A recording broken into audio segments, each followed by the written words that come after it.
За отчетный период 2025 года в 3 месяца правоохранительными органами Республики Абхазии было зарегистрировано 40 преступлений, связанных с незаконным оборотом наркотиков. По выявленным преступлениям возбуждено 31 уголовное дело.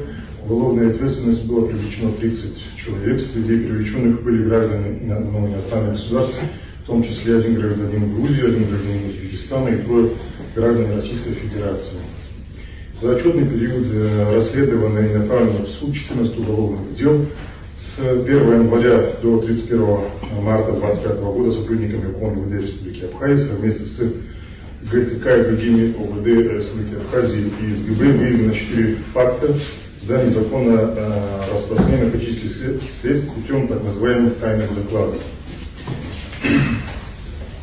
Значит, наркотические и психотропные средства, исследуемые ИКЦ МВД Республики Абхазии за период 3 месяца 2025 года, было изъято каннабиса 20,324 грамма каннабиса, метадона было изъято 202 грамма, мефедрона свыше 368 граммов, пригабалина 0,3 и мефедрона 1,2 грамма.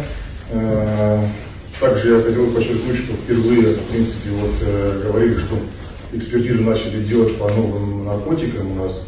И бупринорфин был впервые выявлен у нас на территории Абхазии уже, скажем так, в определенном количестве. Наркоманы начали использовать такие таблетки субитет, которые содержат бупринорфин, а он у нас в Абхазии запрещен, но мы экспертизу не могли раньше делать. Сейчас уже в ИКЦ у нас сделали впервые. В принципе, в большом количестве мы изъяли таблетки, 200 таблеток было изъято.